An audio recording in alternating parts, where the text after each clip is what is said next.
Morgen erstmal. So ein Ding brauche ich auch. Das mussten wir uns einmal durchs ganze Ding spannen. Sprüht der einfach nur Feuchtigkeit oder was sprüht der da? Ich will es gar nicht wissen. Ich hoffe nur Feuchtigkeit, aber macht schon Sinn. Vielleicht auch ein bisschen Hormone. Zur Abkühlung. Dann bräuchtest du das auch. Ja, das auf jeden Fall. Das ganze Gin durch. Und so ein Teil auch. Das ist die Black Roll für Kühe. Uns führt heute hierher ein Rest Day. Euch führt ein neues Video hierher, deswegen herzlich willkommen. Und heute zu einem, nach den letzten Videos, die ja völlig gestört waren, was Trainingsintensität angeht, zu einem entspannten Video. Heute ist alles unter dem Namen Cortisol Lowering am Start. Denn immer wieder kriege ich Nachrichten, die sagen, ey, ich trainiere 7-mal die Woche so, irgendwie geht nichts vorwärts. Da denke ich mir, ich muss euch mal zeigen, wie man einen richtigen Rest Day macht. Nicht nur Rest Day hier, so für die Muskeln, sondern einen richtigen Rest Day. Also auch so mental. Wollte ich gerade sagen, Rest Day ist total unterschätzt noch und wird viel zu wenig so auch auf Stresslevel ausgelegt. Ich finde es ja witzig mit diesem Cortisol heutzutage, so was gerade so ein bisschen die Runde macht. Es wird viel vermint, das stimmt. Es wird viel vermint, aber es ist auch wahr. Mhm. Es ist so wahr und wir, also gerade so die Generation von uns und die, was jetzt nachkommt, so die stehen ja unter so einem hohen Einfluss an selbst induzierten Stress. Durchs Handy, ihr wisst schon, durch viele verschiedene Dinge. Aber so richtig beschäftigt sich keiner mit, ey, wie komme ich eigentlich auch ein bisschen runter. Und heute nehme ich euch mit, oder nehmen wir euch besser gesagt mit, durch so einen Rest-Day-Tag von mir, der natürlich auch Chillen und Entspannung beinhaltet, aber auch viele Dinge, die das Stresslevel, das Cortisol, nach unten drücken. Denn der ist bei mir heute auf jeden Fall am Anschlag. Ich merke das schon immer, wenn ich nachts so ein bisschen eins draufkriege vom Nervensystem und ich da ein bisschen durch bin. Deswegen starte ich morgens meinen Tag nach wie vor immer draußen in der Natur. Ich bin da auch ein bisschen von weggekommen. Ich habe ja immer morgens Cardio geballert, so in Berlin auch noch in der Bude Cardio geballert. Das ist sicherlich gut für die aktive Regeneration und so, aber das kann man auch einfach besser kombinieren, indem man rausgeht, direkt schon mal die Sonne am Morgen begrüßt. Also es kann euch schon auch ein bisschen esoterisch angehaucht sein, der Tag, aber ich finde, da sind schon so ein paar Dinge drin, die auch einfach Sinn machen, Alter. Muss ja auch sagen, ist ja auch sehr individuell. Ja. Also wie jemand runterkommt und sein Cortisol minimiert, Ja. ist ja sehr individuell. Da gibt es keine Blaupause, wie so oft im Leben. 100%. Aber wir wollen natürlich wissen, wie sieht das bei dir aus? Ja, bei mir sieht es auf jeden Fall so aus, dass ich meinen Tag hier in der Natur starte und einen fetten Spaziergang mache. Nichts gegessen, nüchtern, einfach. Manchmal esse ich was, manchmal auch nicht. Ich gehe da auch nicht mehr so nach diesem, oh, du musst jetzt nüchtern sein, weil wir gehen jetzt auf die Fettverbrennung oder so. Mir geht es gar nicht also manchmal habe ich Bock, was zu essen, dann esse ich direkt was. Manchmal spaziere ich gleich los, ich höre da auf meinen Körper und wenn mein Magen so ultra leer ist irgendwie und von der Nacht irgendwie noch zugestopft oder auch nicht zugestopft, dann spaziere ich einfach los, Alter, ich gehe raus. Ich nehme mir meistens auch noch so eine 1,5 Liter Flasche mit, die ich jetzt schon daheim aber verhaftet habe, beziehungsweise auf dem Weg hierher. Deswegen nach wie vor immer hier schön am Bauernhof am Start und laufe dann hier meine Runde. Versuch, ehrlich gesagt, auch ein bisschen weg vom Handy zu bleiben, so am Morgen. In der letzten Zeit habe ich so mies reingeschissen, was das angeht. Ich habe so die Side Roll ans Handy gemacht, was nicht empfehlenswert ist, auf gar keinen Fall. Also zu viele Impulse fürs Gehirn durch TikTok am Morgen. Ja, voll. Das Doomscrolling nennt sich das doch, oder? Man sagt ja nicht umsonst, der Morgen macht den Tag. Und wenn ich morgens dann aufs Handy schaue und schon richtig viel Shit anfällt, jetzt kommen sie alle her. Chica, ¿qué pasa? Guck mal, die hat sich heute sogar einen Eyeliner drauf gemacht. Die hat sich einen ganz hübsch gemacht heute. Kleiner Besuch bei den Kühen ist abgestattet. Ich fühle mich auch schon entspannt und gediegen. Ich hoffe, ich konnte auch einen guten Impact bei denen hinterlassen. Ich spaziere hier jetzt noch eine Runde. Und ist dann meistens erste Station, die schon erledigt ist, mit Wasser, mit Bewegung, mit Natur. Und geht dann weiter, oder wir gehen dann weiter zur zweiten Station. Und da geht es bei mir persönlich schon an den Körper. Aber seht selbst.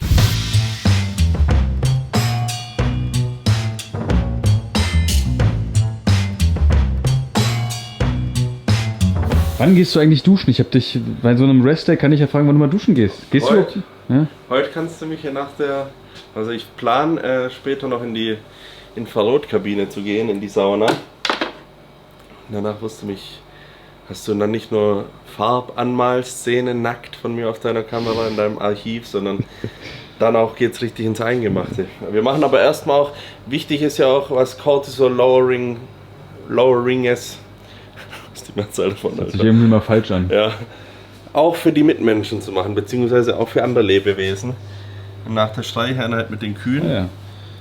Wir müssen. Oh, da wurde übrigens gesagt, es ist sehr riskant, das direkt neben der Steckdose zu machen. Ja, nee, das passt schon. Ist, Das muss so sein, ja. Kaktee, die braucht nur einen Schluck. Hab ich gehört. Der Botaniker weiß ganz genau, welche Pflanze wie viel braucht. Ganz klar. Ganz klare Sache. Ich habe hier noch so Sticker von Young LA. Ich weiß noch nicht, wo ich die hinkleben soll. Vielleicht mal Sticker-bombe ich einfach hier die Kaktee. Kein Plan.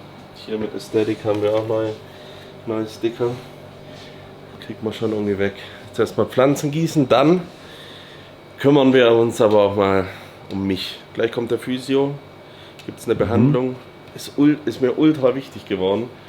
Ich war jetzt auch wieder eine Woche beim Sepp, also liebe Grüße in die Sportschule Kinema.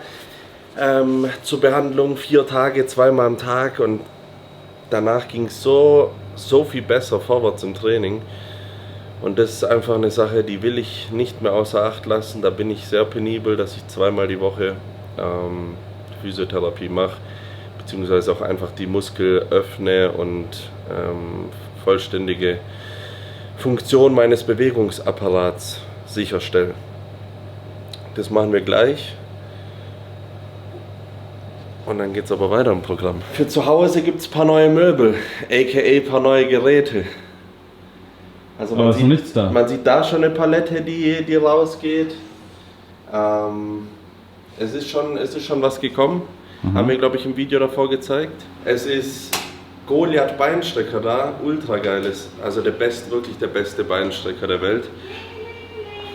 Und Sibylle ist auch da. Hab ich das richtig gehört? Alles klar?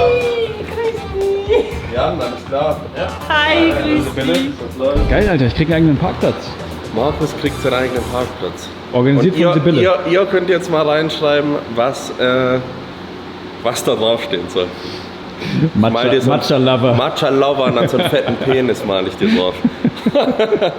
Aber so ein riesiges Parkschild. So Dann High Rock Specialist. Der High Rocks Matcha Lover.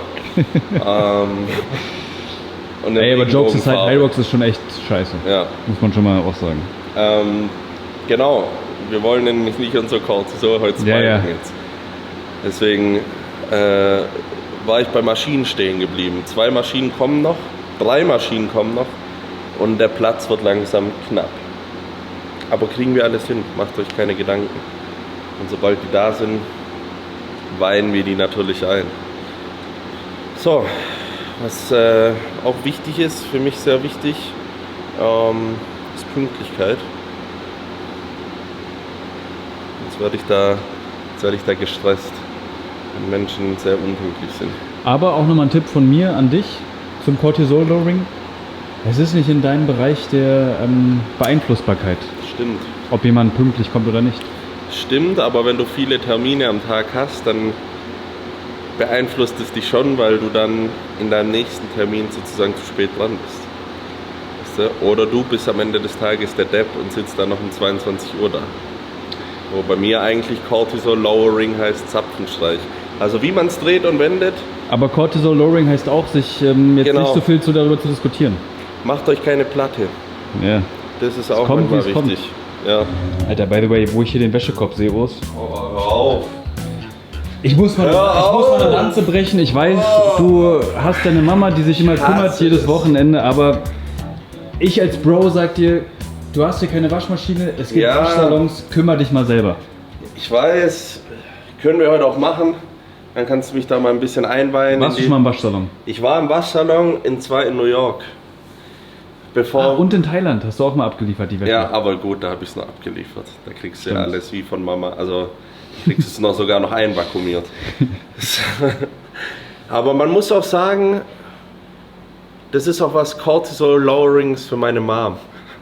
Ja, verstehe ich. Weißt du? Wenn man jetzt mal eine Ebene tiefer geht. Ah, du denkst für deine Mama also mit? Ja, genau. Ich gehe in die Inception rein, weißt du? So durch meine Dreckwäsche denkt die sich auch, ach, schön, ein Teil meines Sohnes Eine habe ich dann Aufgabe doch für meinen da. Sohn. Ja. Super. Das entspannt mich jetzt, weißt du, dann weiß sie nämlich, dass es, Mama, ich liebe dich, weißt du doch.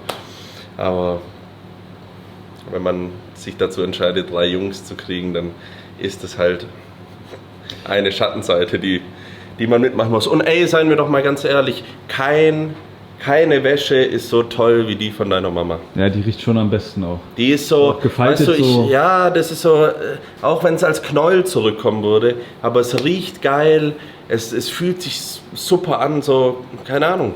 Ich würde es mit denselben Utensilien garantiert nicht hinkriegen. Geht dein Cortisol hoch oder runter, wenn du an Waschsalon denkst? Es spiked schon nach oben. Also Und das es was geht nicht nur eigentlich so hoch, sondern es spiked so kurz hoch. Weil ich mir dann auch mittlerweile denke, ey, okay, ich male mir da ja ganz andere Szenarien dann noch aus, was dann da passiert. Und es gibt so viele potenzielle Sachen, die dann einen abfacken, wie die Wäsche klappt nicht, wie die geht ein oder der Laden macht dann dicht und man muss es am nächsten Tag holen oder irgendwas, solche Geschichten. Das Oder entspann dich. das passiert mir immer entspann und das dich. stresst dann hart, Alter. Man muss an Tagen wie diesen, weißt du, muss man schon auch mal gediegen reinstarten in den Tag. Weil Kopf kaputt, sowieso. Das Arbeiten und das immer wieder Leistung bringen, das ist ja in der Leistungsgesellschaft, in der wir leben, Normalität geworden.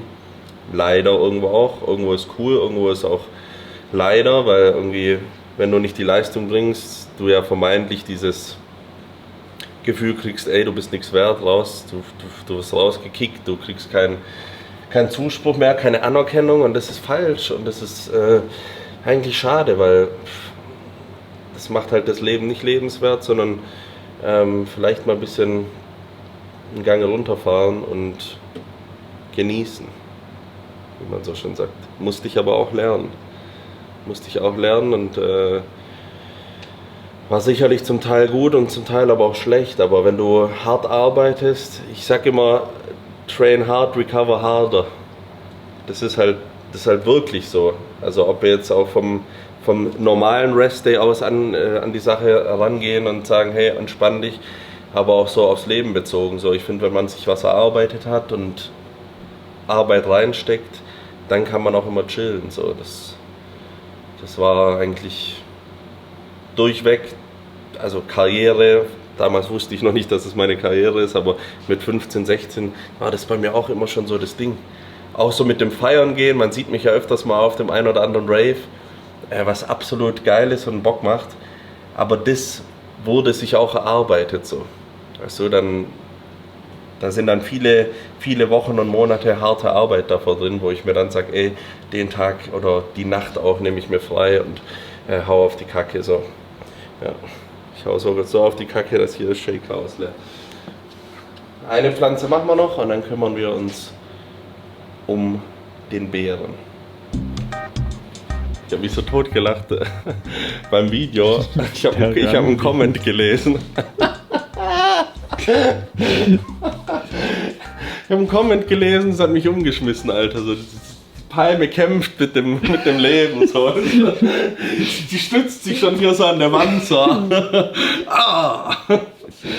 Oh, da muss man auch ein bisschen gut zureden. Und ich dachte ja, eigentlich Palmen können ewig lang ohne Wasser. Komm, du machst es schon. Die muss auch mal umgetopft werden und so. Lauter solche Sachen habe ich gehört, von denen ich wirklich keine Ahnung habe. Besser, ich habe kein Haustier eigentlich auch. Gell? Das ist schon. Oder eine neue Partnerin in deinem Leben, die sich darum kümmert. Oder so, ja. Wusstest du eigentlich, dass viele Männer auch lange in Partnerschaft mit Frauen leben und dann so, wenn sie auf die 30 zugehen, was ja auch bei dir jetzt demnächst der Fall ist, feststellen, dass sie doch sich ja zum männlichen Geschlecht hingezogen fühlen? Nee, aber sowas Ähnliches hast du mir ja erzählt schon. Ja, es gibt ja auch im Fitnessbereich oftmals auch andere, wo sowas passiert. Ist ja, das kann bestimmt vorkommen. Ja. Aber das ist auch völlig in Ordnung. Ist klar. Aber ist bei dir jetzt noch nicht so die Nee, ist bei mir nicht das Thema. Ich bin ja auch knackige 28, frisch 28. Bruder, glaub mir, es geht schneller als du denkst, bis zu 30. Ja, und dann zieh doch mal schon mal die Hose aus. Ey, du wolltest mir was mit dem Shirt zeigen. Ja, Alter. Das ist das Legendary Shirt aus dem Leg Day. Ja, Ich genau. erinnere mich. Das ist das Shirt aus dem Leg Day und das braucht noch einen Bilderrahmen. Willst du aufhängen? Ja, klar, auf jeden Fall. Das war eines der legendärsten Beintrainings, was mir bis heute immer noch Knie- und Hüftschmerzen bereitet. Deswegen, das überlege ich gerade, ob es Cortisol Lowering ist, Bilderrahmen zu bestellen oder dann doch in den Laden zu gehen und das zu machen. Weil irgendwie habe ich die Paranoia beim Bestellen, das passt nicht und das ist zu klein oder es ist zu schmal oder sonst irgendwas. Und das jetzt im Laden zu holen, hat auch wieder Vor- und Nachteile, weißt du. Mal gucken. Aber ich brauche ein paar Bilderrahmen. Ich glaube, ich bestelle die einfach. Da habe ich mal laut gedacht. Für einen Moment.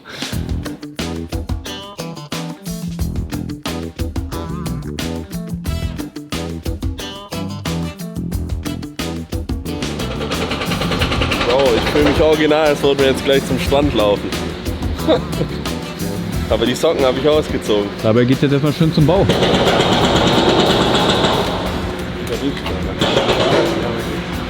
Servus. Was geht? Was ist das für ein Ding hier, Alter? Hast sogar getuned mit Scheibe, Alter. Geil. Steiner, ja? Ohne Führerschein geht. 2, 1, Passt auf euch auf. Haut rein. Ciao. ciao, ciao. Mach's gut. Hier alle leuchten zum halben Preis. Die Magic Mushroom Tischleuchte, Alter. Okay. Ich glaube, so schiebe ich einen miesen Trip, wenn ich die anmache. Finden wir es raus. Ja, aber nach einer guten Behandlung heute, also jetzt langsam die Off-Season macht sich schon bemerkbar, wurde gut aufgemacht, wurde gut gearbeitet am Mann. Würde ich sagen, starten wir rein hier. Schön mit Käffchen und was Gutem zum Essen, was Proteinreichem hoffentlich auch. Ich hab doch gesagt, ich komme wieder. Sehr gern. Das freut mich. Wir brauchen aber ein bisschen Tisch voll, du weißt. Sehr gern. Ich mache was Der davon. Mann hat, glaube ich, Hunger. Servus. Grüß dich. Eislatte mit Hafermilch. Sehr gerne. Bei dir? Ich nehme auch eine Eisplatte, aber mit Mandelmilch. Sehr gern. Hey, die haben ja auch diese Matchas, gell? Sieht schon optisch schön aus hier, sag ich dir ehrlich. Minimalistischer Stil, ne? So, wenn ich so ein Haus mit so einer Küche, Alter. Ja. Heilbronn, die Weltmetropole.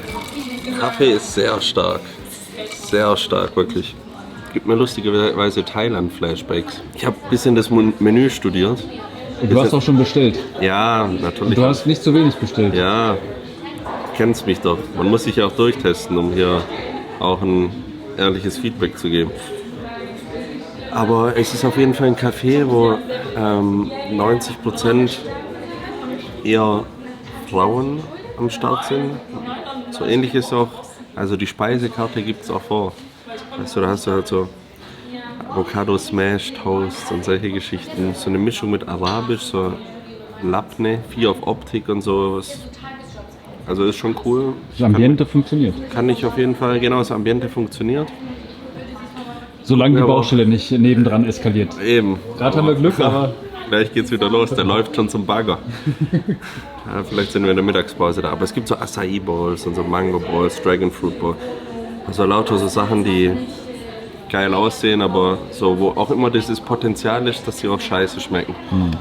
Aber wir testen es jetzt mal selber. Erinnert mich so ein bisschen auch an Dubai. Das ist so dieses so Dubai-Vibe hier drin. Weißt du, jeder denkt, der ist was Besseres. Und so. Spaß. passen wir ja perfekt rein. Ja, und du vor allem, Alter. Nee, Aber lass uns doch die Situation nutzen. Du kriegst ja auch immer zigtausend Fragen gestellt. hast selten die Möglichkeit zu antworten auf jede einzelne.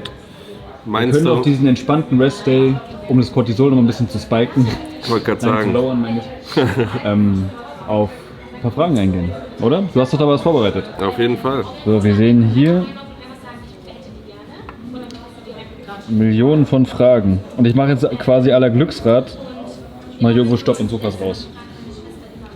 Dann lass Bist du mal das bereit? Glücksrad entscheiden, ja. Bist du in Markus verliebt? Welchen Markus? Shit, Markus. In dich auf Okay, jeden Spaß Fall. war fake. In dich bin ich verliebt. Maröl, das ist so eine. Das ist was anderes. Das ist tiefer als Liebe. Pass auf. Hier 2 Fragen, die eigentlich interessant sind. Die auch sehr ähnlich sind. Was hast du zu deiner Classic-Zeit gemacht, wenn du Heißhunger bekommen hast? Und dazu angeschlossen, wie kann ich Cravings vermeiden? Ich finde es richtig cool, Bro, dass du mir jetzt gerade die Fragen auch also dass du entscheidest, welche Fragen gemacht werden. Ja. Weil man selbst da ein bisschen betriebsblind wird. Man denkt sich so, ach, weiß doch jeder. Ja. Ich muss tatsächlich sagen, ich habe es entweder ausgehalten oder ich habe mich abgelenkt. Was auch sehr krass hilft, ist viel Wasser zu trinken. Ohne Scheiß. Geschmack oder einfach nur normal? Nee, normal. Weil Geschmack kann auch dann wieder diese Sirups und so, macht das nicht, weil das gibt euch dann irgendwie mehr Bock auf was. Und was ich auch empfehlen kann, ein stilles Wasser bitte. Wenn wir schon beim Thema sind. Wir teilen uns eine große Flasche. Ja. Was ist? Ja, danke. Danke dir, mein Lieber. Was auch sehr geholfen hat, ist Zähneputzen. Du verarschst mich. No joke. Ehrlich Ich jetzt? hab so meine Zähne so weiß sind, Alter. 2 Jahre Classic Physik, Alter. Hab ich Hunger. Nee, aber mittlerweile sage ich, das hilft sehr gut. Weil du hast einen anderen Geschmack im Mund und hast du nicht so Bock, was zu essen. Also mir hat es auf jeden Fall geholfen. So. War aber vielleicht auch einfach gleichzeitig Ablenkung. Und sonst aushalten. Weil das macht es ja auch ein bisschen aus. So dieser innere Schweinehund, ey. Ich fand's auch immer, irgendwann fand ich es dann auch ziemlich, ich fand's geil so. Ich dachte mir so, geil, jetzt passiert was. Jetzt wird die Form gerade nochmal, ich krieg Gänsehaut, wenn ich drüber rede. Jetzt wird die Form gerade so 5% besser. Also jetzt, wenn ich jetzt aushalte so und es durchziehe, jetzt den Abend nichts zu essen, dann wache ich morgen auf und das Gewicht war immer noch gleich hoch. Aber das ist zur Stärkung des Charakters auch. Weißt du, als ich die Open-Vorbereitung gemacht habe, Digga, ich habe keinen einzigen Tag Hunger gehabt. Das war ein Spaziergang durch den Park, weil das Essen so hoch war und so. Deswegen, ich bin froh drüber, dass die Zeiten noch vorbei sind, aber irgendwie geil auch. Ich habe es durchgezogen, ich habe es geschafft und ja, das Ganze auch ohne Peptide. Passend zum Thema von heute. Was hältst du von Sauna als Recovery und Duschen besser warm oder kalt? Vielleicht auch wie oft duschen. Generell ist es ja ein spannendes Thema mit der Regeneration und gerade mit diesen Eisbädern und Nicht-Eisbädern und in Hinsicht auf, da gibt es ja wieder die größte Studienlage und die Studien, die dann halt nicht an Profi-Bodybuildern gemacht worden sind etc. Ich sag ganz ehrlich, ich würd nicht jeden Tag Eisbaden, also nicht so 1 bis 3 Grad kaltes Eisbad, wie ich mit Stefan Pütz, liebe Grüße. Jetzt aber her. Ich bin wie Schottgläser. Ja, voll geil. Also generell die Einrichtung hier auch sehr schön. Zum Regenerationsthema und vielleicht auch zurück nach Thailand. Wir haben da ja auch immer in diesem Spa, erinnerst du dich noch? Ja. Haben wir immer Hitze und Kälte kombiniert und davon bin ich absoluter Fan. Also 3 Minuten in diesem Eisbad gewesen und dann ins warme Bad und dann bitzelt es am ganzen Körper, wenn du von kalt in warm reingehst und wieder andersrum. Und ich glaube, die Wechselbäder, das bringt extrem viel. Subjektiv, natürlich wird es Studien geben und so, aber ich achte mittlerweile nur noch auf mein subjektives Empfinden, was ich sag, was ich fühle. Und sonst sage ich generell zu Eisbädern, ja, es kann schon sein, dass die Entzündung so drückt, dass du dann weniger Hypertrophie, also muskelaufbauenden Reiz hast. Aber ich sage auch andererseits, hey, wenn ich da reingehe ins Eisbad, meine Gelenke, meine passiven Strukturen, die fühlen sich danach auch geil an. Nicht, wenn ich es jeden Tag mache, aber so einmal die Woche an einem Restday. Vielleicht bei nicht 1 bis 2 Grad rein, sondern bei so 7 bis 9 Grad oder so. Und dann eine Minute rein, ey, davon wirst du sicher keine keinen Muskelschwund erleiden. Persönlich bist du eher der Warmduscher, ne? Ich persönlich bin eher der Warmduscher. Ja. Du ja eher der Kaltduscher. Ich habe Phasen. Wobei du hast mir mal gesagt, du duschst normal warm und dann die letzten 20 Sekunden oder so, die machst du ganz kalt. Das sind Phasen. Was ich gern mache, ist, ich gehe unter die Dusche, mache ganz kalt und dann mache ich so bis Kniehöhe und vor allem im Kniegelenk, weil da hat mir der Sepp Maurer auch einen guten Tipp gegeben tatsächlich. Da sind wir mal durch so einen Fluss rein bis zur Kniekehle und ich glaube bei Kniekehle laufen die meisten Nerven zusammen, die auch dann deinem Kopf signalisieren, hey, das kühlt sich gerade runter und er meinte irgendwie weiter als bis zur Kniekehle musst du nicht unbedingt rein für irgendwelche Effekte. Ich habe das Gefühl, folgendes Gefühl, was kann ich tun, um wieder mehr Freude am Training zu haben? Ganz kurz gesagt, so trainieren, dass es dir Freude bereitet. Dich lösen von diesen optimalen Trainings, dich lösen von diesen, das muss ich ja machen, weil das vermeintlich das Richtige ist. Du spürst ja, auf was du Bock hast. Und wenn's ein super Satz aus Fliegenden am Butterfly und Liegestützen ist, wo dein Kollege dahinter steht und dich hochzieht mit den letzten Wiederholungen, wie ich mit Arda auch öfters mache, so, dann mach das. Und vor allem trainier auch vielleicht auch mit einem Partner oder einer Partnerin, sucht euch jemanden, wo ihr sagt, ey, lass gemeinsam durchziehen und dann macht es auch mehr Spaß. Und wenn die Motivation oder die Lust gar nicht da ist und nicht mehr ins Gym gehen willst, das kann man... Gut, dann ist es vielleicht auch nichts für dich. Muss man Also du fairerweise hast immer sagen. die Phase, du hast immer das Gefühl, du willst auf jeden Fall trainieren. Ja. Also nicht, dass ich immer trainieren will. Das hört sich jetzt auch zu krass an, aber immer so. Es gab Phasen, wo ich dann mal weniger Lust hatte, aber irgendwie immer, auch bevor das meine Arbeit war, so. Ich mir immer dachte, hey, ich glaube, wenn du es heute machst und wenn du dich heute überwindest und einfach dahin gehst und irgendwas machst, ich glaube, du wirst dich trotzdem besser fühlen. Und das war immer in jetzt 12 Jahren, war das immer der Fall, dass ich mich danach besser gefühlt habe. Nächste Frage. Was würdest du tun, wenn deine Partnerin deinen Sport nicht akzeptiert, dich aber so kennengelernt hat? Mit dem Sport kennengelernt. Ja. Passt halt nicht dann, oder? Also, Ja. weiß ich nicht, wenn du jetzt Kameramann bist und du lernst jemanden kennen. In meinem Fall ist ja meine Arbeit, das ist ja ganz klar. Aber auch so, ist jetzt so, als würde ich eine Frau kennenlernen, die reitet.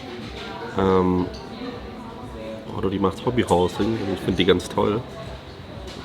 Dann würde ich das ja niemals ausreden. Also dein Partner oder deine Partnerin, die sollte dich beflügeln und du solltest die beflügeln. Man sollte sich gegenseitig, weißt du, auf dem Podest heben. Und, oder unterstützen auch. Und wenn das halt nicht funktioniert, dann passt es auch einfach nicht. Und das ist okay. Wenn du dein Ding hast, so deine Rhythmen im Leben und die dir gut tun, dann lass das nicht von anderen Leuten zerstören oder irgendwie von anderen Leuten beeinflussen. Weil meine Kleinigkeit, gell? Ah ja, das ist klar. Gut, bei dir. Danke euch. Sieht richtig gut aus. Dankeschön. Danke. Danke. Ja, sieht Baba aus. Boah. Markus, mach schnell, was du tun musst. Weil ich muss sowas von reingehen hier. Halt, Thumbnail. Leck mich am Arsch. Der Kuchen. Voll, Bruder, ich muss noch ein Thumbnail machen und die Kamera ist im Auto. Gibst du mir kurz 5 Minuten? Ich will doch ein Lichtsetup. ja, wir können das. Bau noch die Lichter auf. Ich könnte niemals alleiner Foodblogger werden. Ich liebe ja Essen und so, aber was ich da auch mit Bernd, liebe Grüße und so, mit Max, mit den ganzen Leuten, die da richtig im Food-Ding etabliert sind, so durchmachen musste. Da blutet immer mein Herz, wenn ich da so drauf gucke und warte. Das heißt, das hier ist dieses Shakshuka? Das glaube ich was typisch Arabisches und ist sehr lecker. Ich meine, bei den Dingern kannst du nicht viel falsch machen.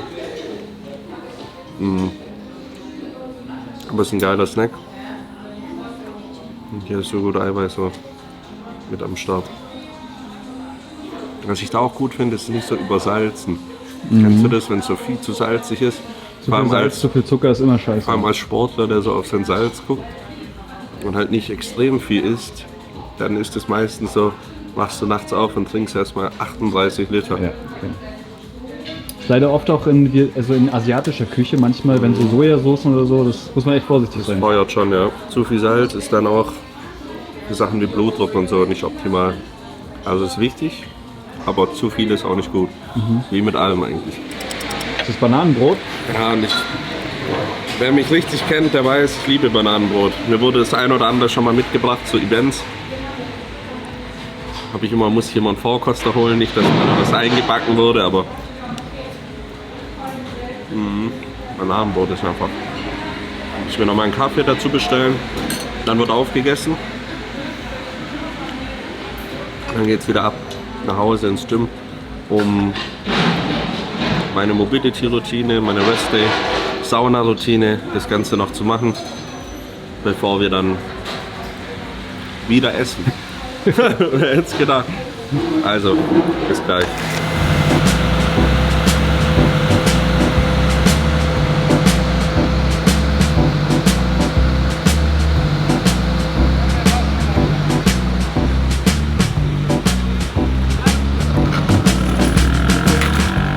Auf so eine alte Vespa hätte ich auch Bock, sag ich dir ganz ehrlich. Hast du aber nicht drauf. Klar, Mann. Sieht aus wie fucking Bowser bei Mario Kart.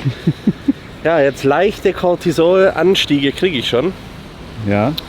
weil es fast leer gegangen ist. Das Wasser. Nee, das Wasser ist noch da. Das Hühnchen. Nee, das Hühnchen ist auch noch da. Das Karamalz.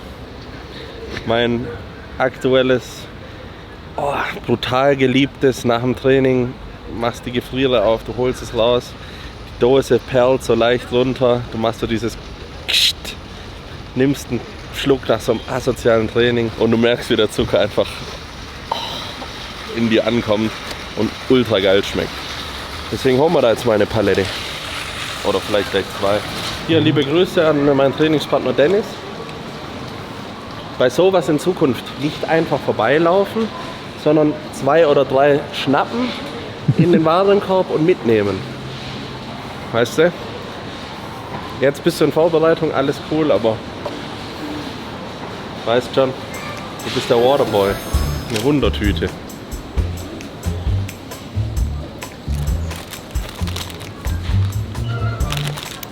Lieber nicht. Ich bin gerade auf Pommes hängen geblieben. Das habe ich dir schon erzählt. Ja, Also einfach die normalen Pommes aus der Tiefkühltruhe. Da gibt es auch solche mit 3% reduziert. Also ein bisschen weniger Fett. Die baller ich da rein. Bin ich auch gerade ein bisschen drauf hängen geblieben. Maiswaffeln?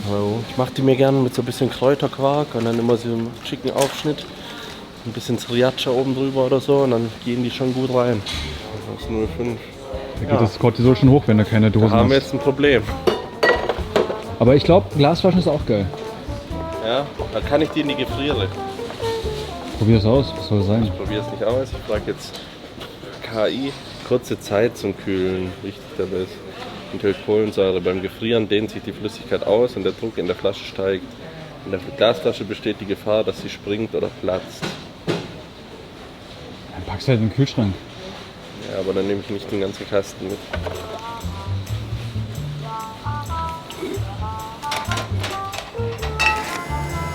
Am liebsten hätte ich die Dosen hier drin gestapelt.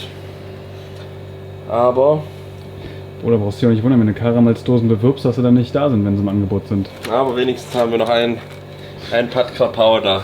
Irgendwo Eine aufgegattert. Notfallration. Und wenn ihr Bock habt auf High Protein Meals, schaut bei Prep Mami vorbei und probiert mein Signature-Produkt von der Athlete Line. Athlete Line für alle Athleten oder die was mal werden wollen oder die was so noch bessere Nährwerte, so die oberen 10% der guten Nährwerte haben wollen.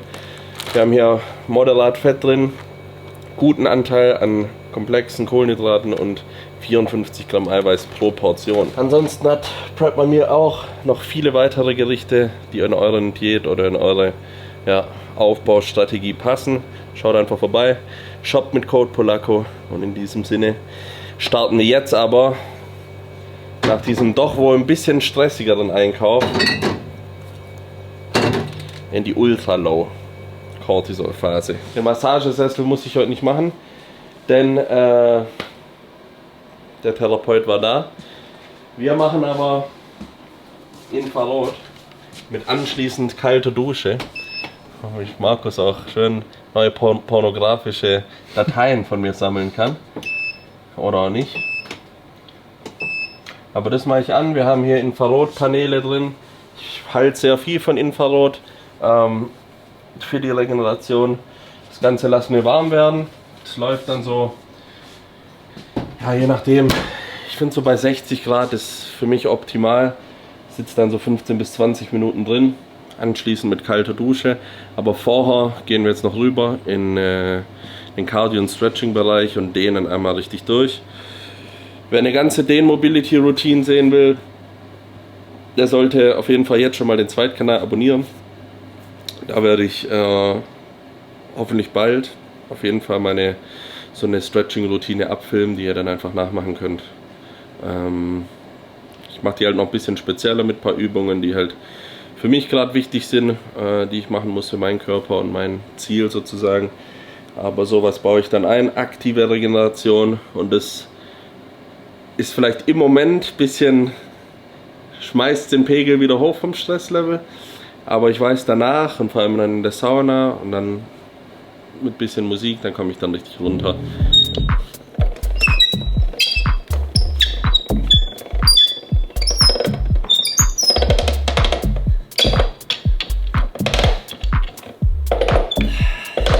Man nannte ihn auch John-Claude Van Kalicinski. Ein bisschen Arbeit muss schon getan werden. Wobei ein Spaziergang ist auch drin gewesen. Jetzt tun wir es aber für den passiven Apparat und für die, also Dehnung und Flexibilität und Mobilität ist so wichtig. Ich weiß, kann bei manchen Übungen witzig aussehen, wenn man halt knapp 130 Kilo wiegt. Aber es macht so viel aus, die Geschmeidigkeit auf der Bühne, das Posing, die Präsenz, so, das ist das Training. Also wird zwar immer gesagt, ja, in voller Range of Motion, Krafttraining, so eine ganze Bewegungsamplitude, dann brauchst du theoretisch keine Mobilität mehr. Ja, kann sein. Ich gehe so in die Anti-Richtung, was ich auch schon die letzten Jahre gemacht habe, und irgendwo spricht der Erfolg ja dafür ein. Und ich versuche immer mehr zu machen einfach. Mehr zu machen, bis mein Körper sagt, ich habe früher ja jeden Tag hart gedehnt. Habe ich auch öfter schon erwähnt, habe ich dann auch gesagt, du, das ist nix. Jetzt mache ich zweimal die Woche hartes Training und vor jedem Training so eher Mobilitätsgeschichten. Aber geht schon gut. Die Hüfte geht auf jeden Fall gut. Ich mache immer hintere Kette viel, das ist so mein Defizit. Und ja, bin dann da mit so einer halben Stunde auch auf jeden Fall gut bedient.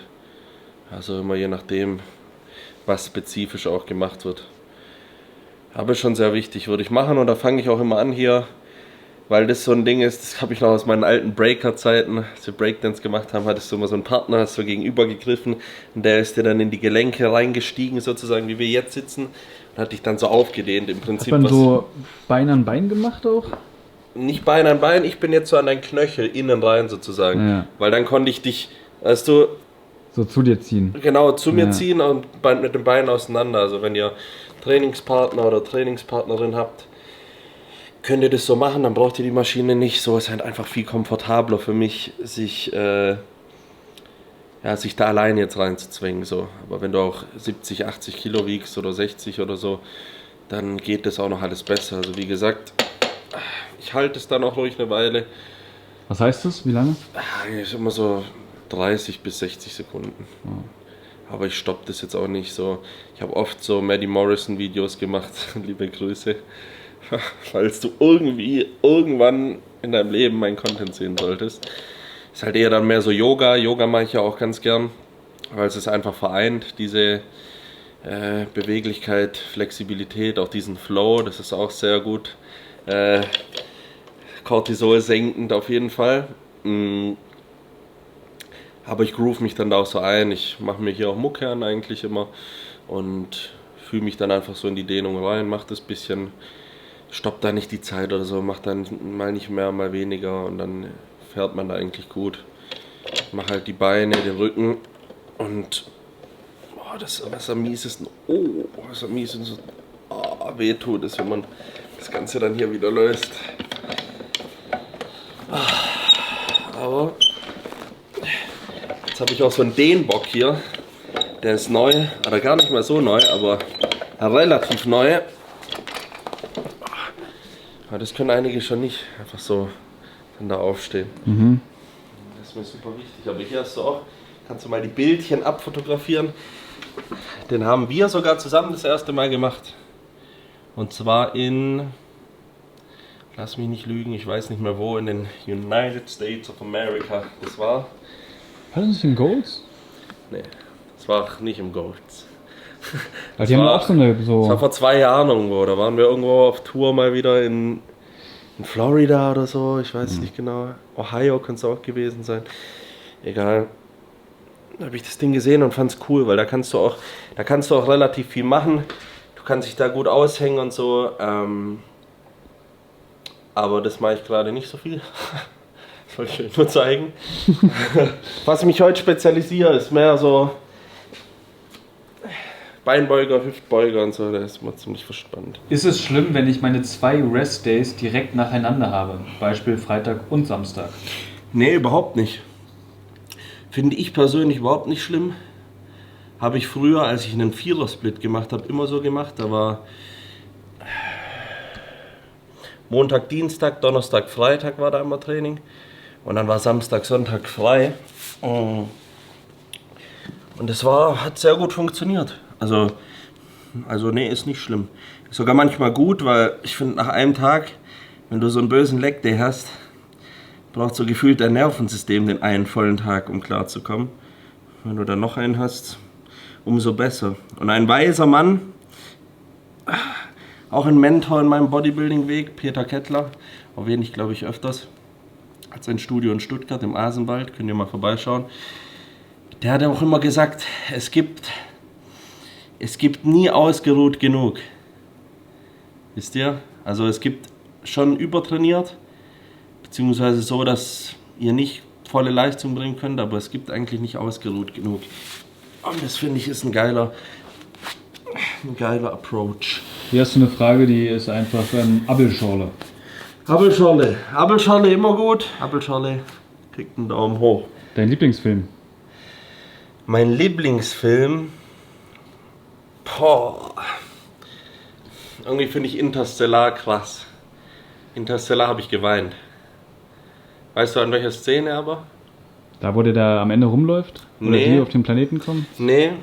Ich habe da geweint, als die bei dieser, Spoiler halt hart jetzt, aber als die bei dieser ersten Mission zurückkommen, und es sind ja irgendwie 20 Jahre vergangen oder so, weil die Zeit ja so anders lief. Und der sich dieses Archiv angeschaut hat, was die Kinder und so zurückgelassen haben, die Nachrichten an ihn.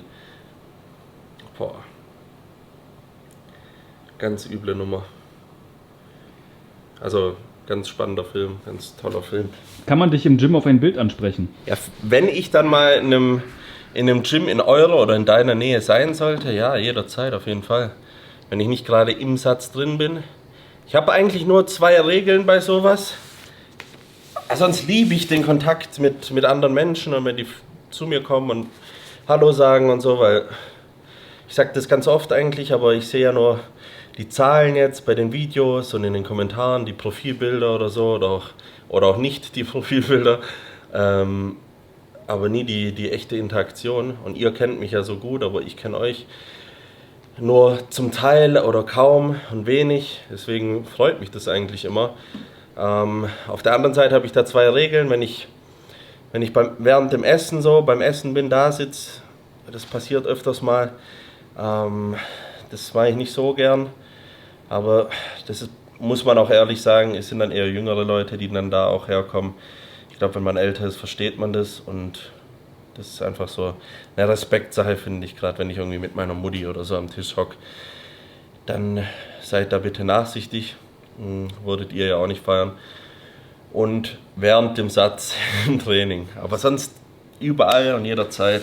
Ja, kann ich bestätigen. Du bist da eigentlich Ja. immer empfänglich für, freust dich selber und Ja, ist auch geil, weil ich werde jetzt nicht sagen von wem, wir wollen ja nicht shamen, aber ich war 2015 auf der FIBO und die FIBO war so vorbei und ich weiß ja, wie anstrengend das ist, aber ich war ein kleiner Junge, der sich so gefreut hat, so viel Motivation da abgeschöpft hat und dann war da ein Athlet, Schrägstrich Influencer, den ich dann noch draußen auf dem Parkplatz gesehen habe und der mich dann so abgefuckt abgewiesen hat. Das habe ich dem Jahre später dann auch erzählt, by the way. Aber fand ich gar nicht cool und habe mir gesagt, wenn ich eines Tages mal irgendwie an dem Punkt wäre, dann werde ich das nicht tun. Und das hat mich dahingehend, hat mich das sehr geprägt auf jeden Fall. Und deswegen finde ich es immer cool und die Leute haben auch was Cooles zu erzählen. Und das ist selten so, dass es irgendwie so komische Halunken sind, was auch für unsere Community spricht, muss man ehrlich sagen.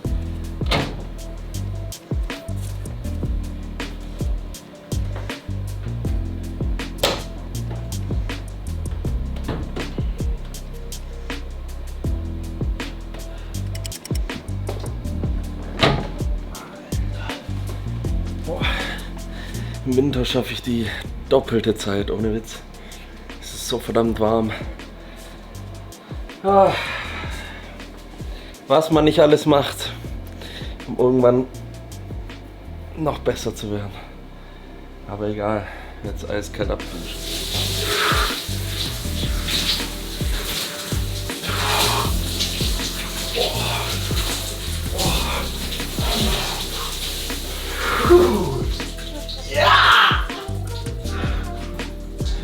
Alter. Spiked aber sowas von kurz hoch. Die Sauna, das war gerade echt, das war eine Nahtoderfahrung. Das waren 120 Grad, nicht 65. Nun gut. Jetzt haben wir uns auch ein stattliches Abendessen verdient, würde ich sagen, oder? Gut. Dann treffen wir uns gleich bei der letzten Location von heute. Ihr habt mich nämlich um meinen Mittagsschlaf gebracht. Das mache ich auch noch ganz gern. Aber was man nicht alles für seine Community tut, oder? Deswegen haut ab jetzt, ich ziehe mich an und bis gleich.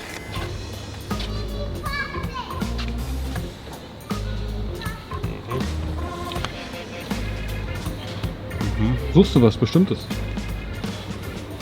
Nee, eher nicht so. Aber kann ja mal schauen, oder? Da drüben ist das Steakhouse unserer Wahl. Da wird sich jetzt noch... Oh, das ist wahrscheinlich auch gerade eine Wandergruppe oder ein Firmenmeeting. Nein, Mann, du bist völliger Amateur. Das ist eine Stadtführung. Echt? Steht noch im Kreis, ja, und die diskutieren jetzt über die Dame, ja, und die im roten Shirt macht die Tour.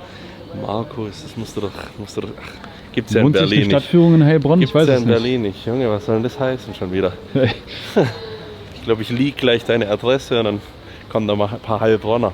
Nee, Spaß, aber jetzt auch nicht mein direktes Ding, aber für 60 plus ist das vielleicht Cortisol Lowering. Aber um jetzt mal richtig Cortisol zu lowern, treffen wir uns gleich, ja, zusammen mit Freunden, beziehungsweise einem Freund, der euch auch bekannt ist, aber Warte mal, du willst hier den Vlog beenden? ja, Bruder. nein, Digga, ich will da drin, weißt du, man muss ja nämlich auch verstehen, zum Cortisol-Lowering gehört auch mal einfach Zeit mit Freunden. Zeit mit Freunden, Zeit für Entspannung, weil ich habe keinen Bock da drin Essen zu bestellen und schon wieder 20 Minuten zu warten, bis du deine Dinger gemacht hast, Alter. Deswegen, vielleicht seht ihr noch ein paar B-Rolls, wenn nicht, sehen wir uns im nächsten Video. Ich sag Tschüss und auf Wiedersehen und vor allem, lasst euch nicht stressen. Bis zum nächsten Mal. Und schreibt mal rein, was eure Top 3 Dinge sind, um euer Cortisol, euer Stresslevel, für alle, die es bis jetzt noch nicht verstanden haben, richtig runterzufahren.